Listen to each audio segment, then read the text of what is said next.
हाल ही में election commission ने election वाले राज्यों में चीफ सेक्रेटरीज और डीजीपी लेवल के अफसरों के रातों रात ट्रांसफर का ऑर्डर दे दिया। ईसीआई का कहना है कि ये फ्री एंड फेयर इलेक्शंस के लिए जरूरी है, लेकिन इस बात पर बहस छिड़ गई है कि क्या उनके पास वाकई इतने अनियंत्रित पावर्स हैं। संवैधानिक आधार और कोर्ट का नजरिया। ईसीआई को अपनी ताकत आर्टिकल 324 से मिलती है, जो उसे चुनाव के सुपरिंटेंडेंस, डायरेक्शन एंड कंट्रोल का हक देता है। मोहिंदर सिंह गिल 1978 केस में सुप्रीम कोर्ट ने कहा था कि आर्टिकल 324 एक रिजर्वॉर ऑफ पावर यानी शक्तियों का भंडार है, जिसे जरूरत पड़ने पर इस्तेमाल किया जा सकता है। लेकिन कोर्ट ने इसमें दो बड़ी शर्तें भी जोड़ी थी। ऑक्यूपाइड फील्ड, ईसीआई अपनी मनमर्जी की पावर सिर्फ वहीं चला सकता है जहां पहले से कोई कानून न बना हो।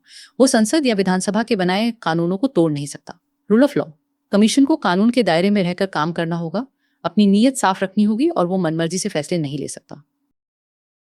मेन इश्यूज और चिंताएं।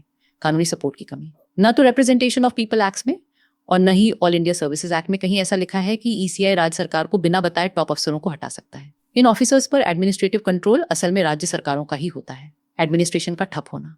अचानक इतने बड़े ऑफिसर्स का ट्रांसफर करने से पूरा सरकारी सिस्टम पैरालाइज हो सकता है और सिविल सर्वेंट्स का मनोबल गिरता है। ट्रांसपेरेंसी का सवाल। ये बिल्कुल साफ नहीं है कि ईसीआई किस बेसिस पर यह तय करता है कि कोई पर्टिकुलर ऑफिसर चुनाव में गड़बड़ी करेगा बिना किसी ठोस प्रोसीजर की। अनचेक्ड पावर जैसा लगता है।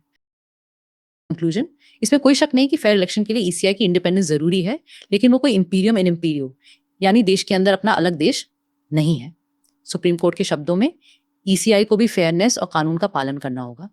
निष्पक्ष चुनाव और हमारे फेडरल स्ट्रक्चर के बीच एक सही बैलेंस होना बहुत जरूरी है।